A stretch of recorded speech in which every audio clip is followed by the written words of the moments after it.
Vernomatic Productions. Are you ready? Live from the Metal Mayhem Studios in Rochester, New York. We are gold. We are gold. And heard around the world by metalheads just like you. This is Metal Mayhem ROC. Heavy metal music. Your weekly dose of metal music, interviews, album reviews, news, and more. Want to be part of the show? Send us a message through our website, metalmayhemroc.com, or hit us up on Facebook and Twitter. Search Metal Mayhem ROC. It's getting nice and heavy. And now, welcome tonight's host, John the Vernomatic Verno. Good evening, everybody. As always, Thursday nights, new content drops. Here we find ourselves on the other side of 4th of July, and we hope everyone's enjoying their summer of 2022. On tonight's show, we're having a little bit of a local flavor. We're up here in Rochester, New York, and we invited mid-20s metalhead Aaron Thomas onto the show. Now, Aaron, he has a passion for 80s metal. He took it so far that he created his very own record label, Dark Age Records.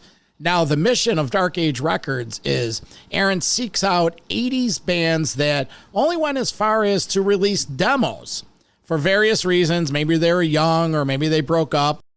He gets the best quality master tapes of these demos and he remasters it. He puts together artwork and he releases it on his label, Dark Age Records.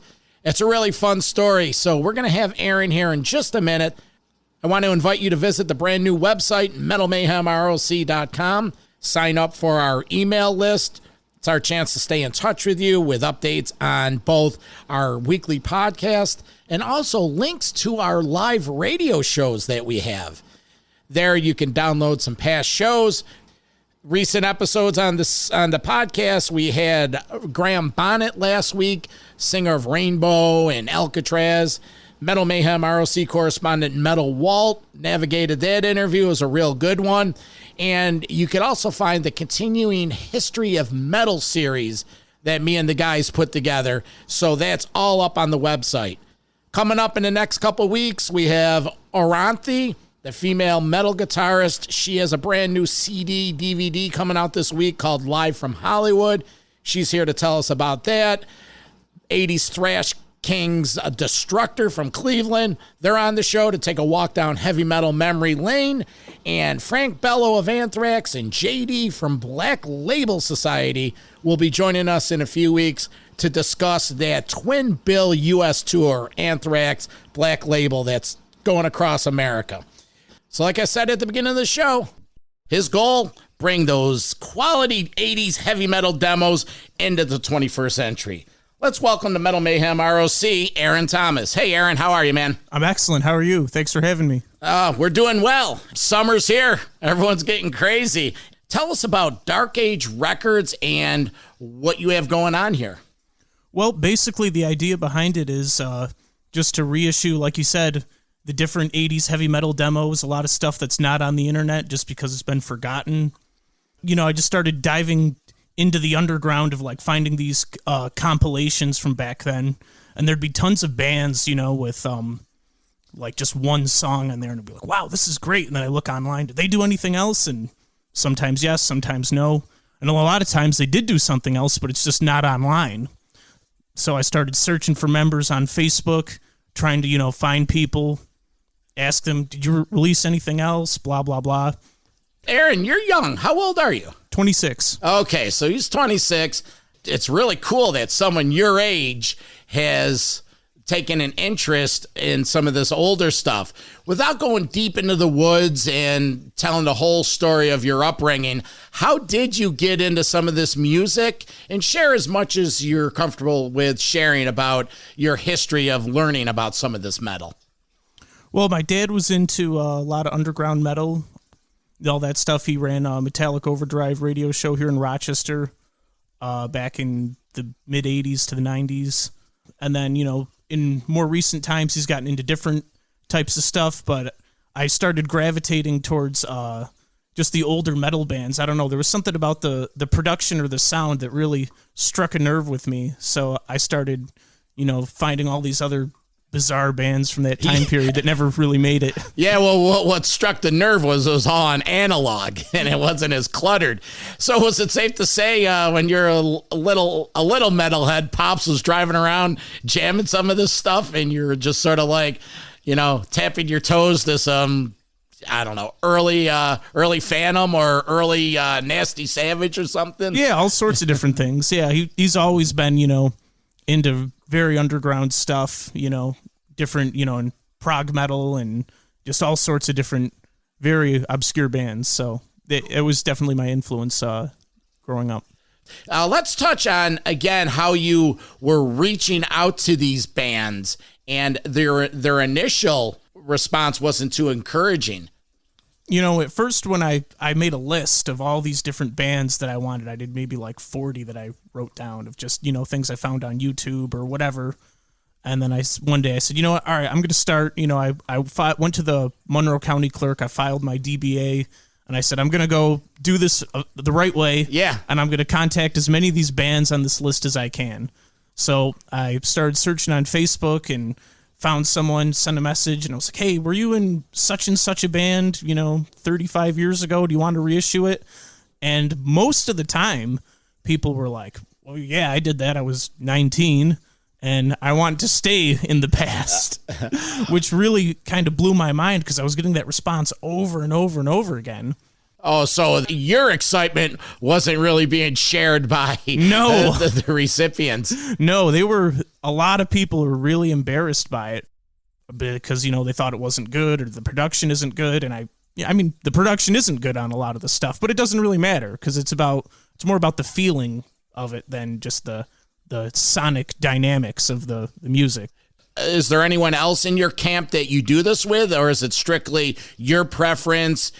Yeah, I'm the only one who, looks for the bands and contacts them and all that. I do work with this guy, King Tet Productions, who I found on Google.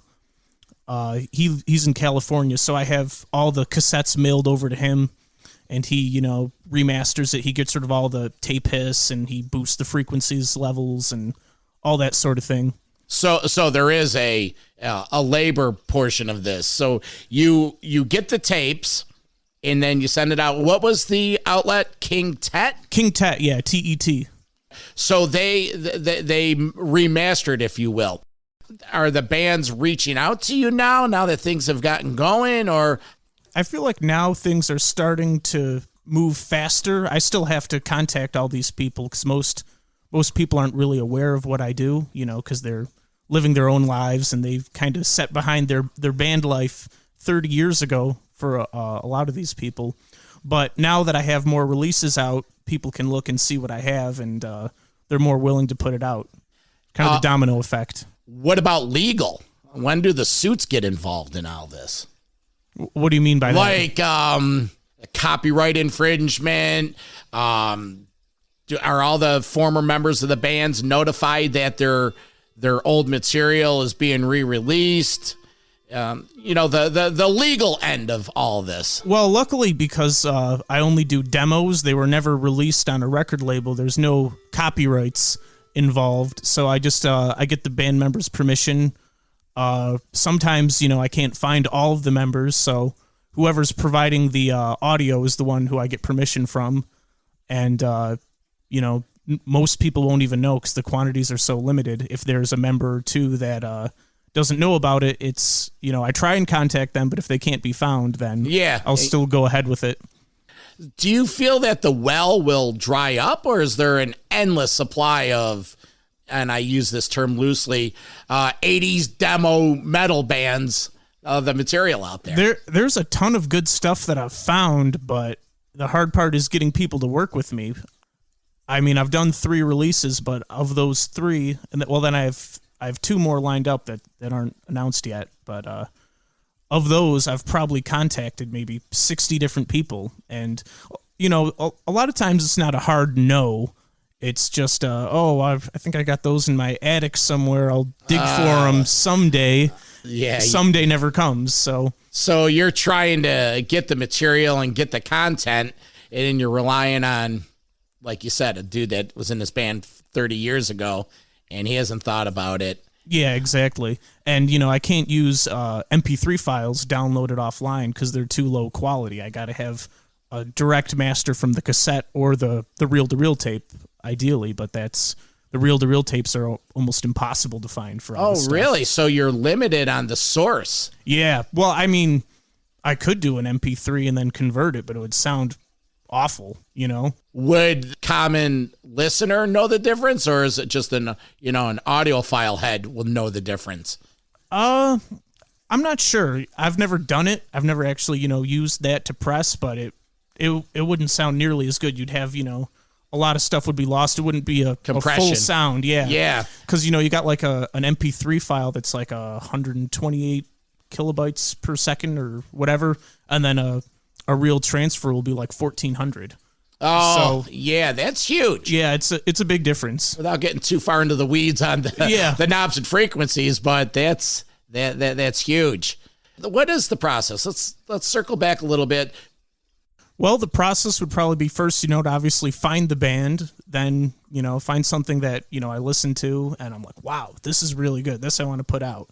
Then, go on like Metal Archives or whatever, typing in the band, and then there's the members tab. So I find a name, go on Facebook, and then, just click enter. And there's been a lot of times where I'm like, well, there's 8 people with this name. They're all getting a message. And, you got to really do some detective work. And a lot of times people are like, no, that's not me, or they don't answer. But every so often, you get someone's like, yeah, that was me. How did you find me? And I tell them how I found them. So then, yeah, after that, assuming that we can agree to that, I have them mail out their tapes or whatever they have to, King Tep Productions. He remasters the audio. I get that back. Then if they had original artwork on their cassette, I'll use that. But most of these bands just had blank cassettes, with maybe a label and a tape in a case. Oh, sure. So some dude would scribble the title. Yeah, exactly. Yeah. So I have my friend Alexis go, and she draws art, and she's good with Photoshop and all that sort of thing. And she makes a booklet, and I try and get any old photographs from the band that I can, and I have them type out a biography of just their time in the band, what they remember, notable shows, blah, blah, blah. Lyrics, if they have lyrics, and that all gets included. And then after that, it gets sent off to the factory, and that's it. We're talking with Aaron Thomas, the vision behind Dark Age Records. Aaron, this seems to be well, obviously it's a passion, but what drives you to do this, and what's the long-term goal?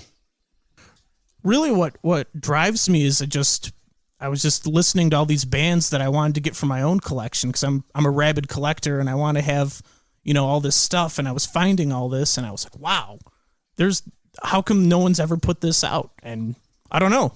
There's a ton of different labels like Cult Metal Classics and High Roller that do the same thing on a larger scale, but there's still a lot of bands that they haven't put out. And then I found out why for a lot of that stuff was because they don't want it out. But there's still some more underground releases that no one has attempted yet. Well, isn't part of, if you're reaching out to a particular band, at least you're reaching out because you enjoy it and you think it's worthy. Exactly. So what are you saying when you reach out to them? They don't think it's worthy, or they're like, "Oh, that was shit," or yeah, a lot of people say that sucked. We didn't know what we were doing. We were kids, and I try and convince them, like it doesn't matter. It's a lot of people like it, and I try and look at your comments on YouTube or blah blah blah. People love this. Not a ton of people, but there's quite the cult following, and they quit responding or whatever at that point. So you've had 3 releases? Yep. Share with us the bands that you released and their brief history. So the first one was Morgoth and Satan's Arrival from the Netherlands. They're essentially the same band. They just changed names. And they did one demo under Satan's Arrival in 84, and then one under Morgoth in 86. And then a couple of members after that went to a band called Deafen. I think it was like 2 members, and that got reissued on, I think, Metal Warrior Records 2 years ago, something like that. And so that was the first band. They're just kind of like a traditional speed metal band from that time period. Kind of reminded me of the new wave of British heavy metal band, Satan. Oh, okay, yeah. Let's see. After that was Phantom, a local Rochester band. They did a demo in 85 and one in 86. And then after that, they broke up and they reformed under... They didn't really have a name. I guess they just called it Rock Project. But that was in 89. They did a demo with that. And it was a slightly different members. It was the bassist and the guitar player from the 85 demo did that. And they're just kind of like a cross between a hair metal and a power metal band, kind of like Keel or something like that. Yeah, it was funny because Aaron mentions Phantom. And in my early broadcast career, I actually interviewed Phantom when the early Metal Mayhem show back in the mid 80s. And they were in the studio, and I think we played tracks off Five Star Lover and a couple other songs. But Mike Menza was on drums in that band. Yeah, Mike, and I don't recall some of the other guys, but they're cool dudes. So they're Rochester guys. So you had the guys from the Netherlands, you had the Rochester band Phantom, and who else have you done? The third one is Woden Forge. They're a new wave of British heavy metal band from, obviously England. They did, they did three recording sessions, but I believe only one of them was released as a demo that the fans could buy. So when I first found out about them, I thought they had 8 songs, and then I messaged the I think it was the bassist or something, and he said, "Oh, we had 3 recording sessions all from that time, and it was 15 songs." So there was all these extra songs that had never been put on the internet that I found, and those guys, they saved the original reel-to-reel tapes that they recorded on in the studio, and I got them remastered. They sound fantastic. Oh, that's awesome. Let me ask you, how much of that exact scenario goes into your decision to use a band? Do you instantly see that the initial source of material is a lot better? It's going to cut down on post-production, or they really, if that happens, that's just a bonus? Yeah, it's pretty much just a bonus. I mean, it depends on, how much I like it. I'll contact them, and how willing they are, I guess, also is a big factor in it, because if they're excited to do it, then I'm excited to do it too. I'm excited to do a lot of stuff that most of the bands aren't, though. So how have these 3 releases gone over? They've gone great. The Morgoth CD is sold out. I still have quite a few of the vinyl copies left. Initially, I assumed that vinyl would sell better than CDs, but it turns out it's the other way around. More people want CDs. And then the vinyl? Then vinyl, yeah. And then the Phantom CD sold out, and the Woden Forge is sold out. Excellent, excellent. Aaron, where can people find your product and get information on Dark Age Records? They can go to darkagerecords.bandcamp.com. You can listen to everything there. You can download everything. That's then facebook.com/darkagerecords. Instagram is darkage_records. All the latest updates will be posted there. Well, let's see. So you have the 3. Is there a timeline when you will release more? Is it a monthly thing, or at this point it's just a... Yeah, it's basically as soon as I can get them out. I'd like to do releases of 2 at a time, because it seems to work better, because a lot of people that want this stuff are in Europe, and there's one guy, Underground Power Records in Germany. He buys 25 copies of whatever I put out, and then if he's got to pay shipping twice, for every release, then it costs him a lot more money. So I try and do 2 at a time, and then it also saves me time from having to pack up 1,000,000 boxes. Oh, sure. And as a business owner myself, professionally, and with the Metal Mayhem ROC brand, you learn stuff very quickly. What was the born-on date of Dark Age? 2021, you said? Yeah, it was like March of 2021 was when I officially filed for the DBA, and then the Morgoth release came out. I think I got the permission maybe about a month after that for it, but the vinyl came out. The vinyl takes forever to come in, so the vinyl plants were backed up, so I didn't release it until like November. If I was just doing CDs, I could have gotten it out a lot quicker, but I didn't know that at the time either. So what are the sources? You have CDs, vinyl. Do you do cassettes? Or that's... I haven't done cassettes. I've had a few people ask me, but I don't know how well they would sell. maybe if I did a very small run, I could look into that. But then again, if they're going to do it, if they really want a cassette, do it yourself. I mean, yeah, right.